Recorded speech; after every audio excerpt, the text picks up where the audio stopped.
it was opportunity because at the time I was ready to give up. As a matter of fact, Really? yeah, I was ready to give up. I was Okay. like, well, I should just become a mom full time. So it was a few years in, and I was ready. And I think it was also around that right before that 5 year mark where they usually say businesses That's what I will was looking they for. either thrive or, Yeah. and mine was like, when I tell you a fork in the road, okay, pandemic, family passings, Hmm. child coming in, understanding what it was like to be a mom during a time of so much distress, Right. not having community around. And again, going back to my husband, like I love him so much.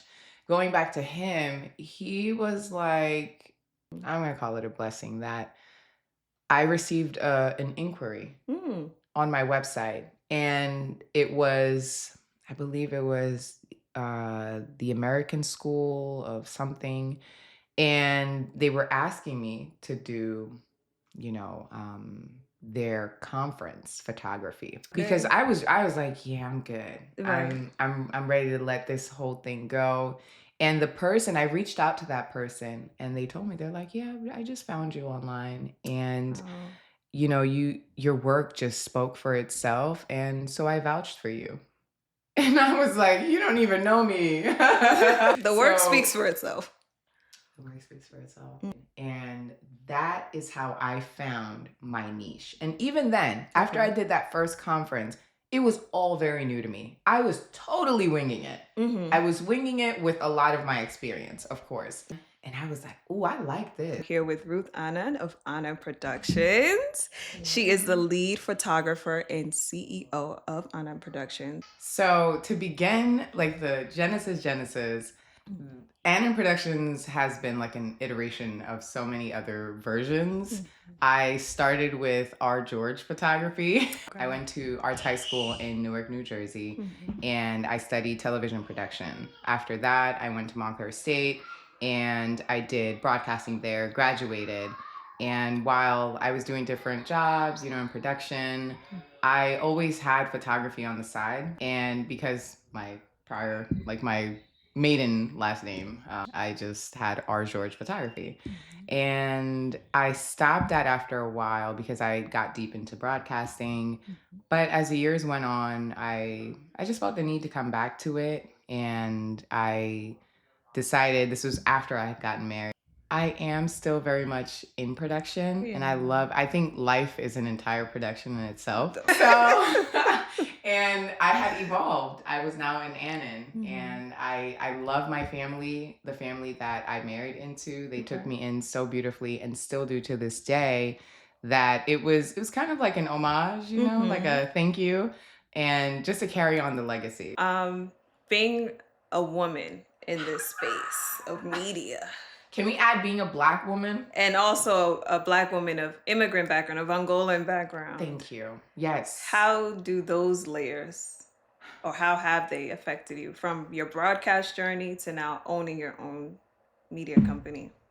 I want to thank my African heritage, Mhm. my family, my parents, my upbringing, country, the people, all of that. Because the way my skin is set up, it's so tough. Mhm. It is so tough, Mama. And it has to be. Mhm. Because just in broadcasting, I dealt with a lot.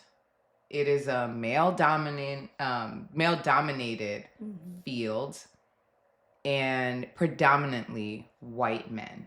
Mhm. And I have had awesome coworkers, I've had awesome bosses, people that I've worked with, and I've had really terrible ones. Mhm. Not just white, all across the board, different races. And it was always because, what does she know? Mhm. Shout out to my all time favorite mentor, Jeff Friedman. He is literally the GOAT. Like, he Okay. is amazing, awesome man. And he he never treated me like that. But for me, it was always like, we're gonna get it done either way. Right. Like, I've had people, while I was working Mhm. in television production, we have a switcher. Mhm. So I've had those types of instances, and I've had people say to me and laugh at me like, oh, what do you know? I can build an entire studio. What? Yeah, and I've had people in previous jobs. Shout out to all of you because you keep me sharp. Mm-hmm. You keep me going. Yeah, so because I have my production background, I was a television production director. Okay. And that requires a lot of focus. Like you have to be really sharp and you have to be able to work under pressure and have the most calm attitude, spirit, like everything about you. And anytime I think about Annan Productions, I treat it as a production. Going in, I had all of my equipment laid out. Okay. What I owned at the time, which wasn't much. It was not much to support that caliber, like a conference of that caliber. And I went in, I did what I could. I had someone assist me. And I realized, first of all, if I'm going to keep doing this, I'm going to have to invest in equipment that is going to help me.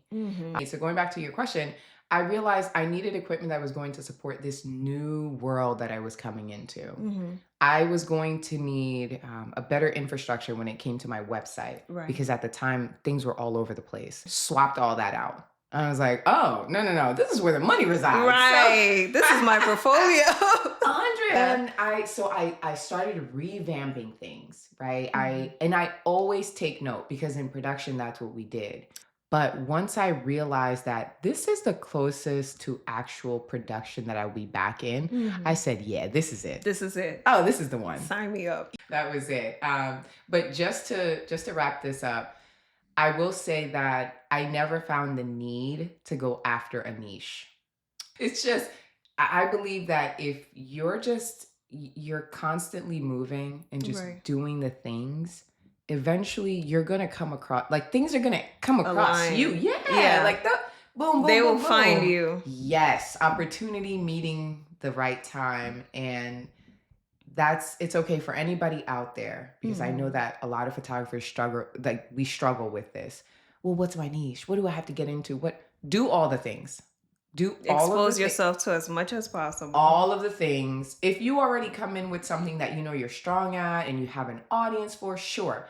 And then if something feels like it's pulling you more or you can make more money out of and it's not, something too stressful or whatever the case may be, but don't focus all of your energy on trying to figure out what your niche is from the door. Right. Like, that's a waste of time. Just do it. In my opinion. Right. Just do all the things. Yeah. So what does resilience look like to you from where you started to where you are now? Consistency. You got to stand. Okay.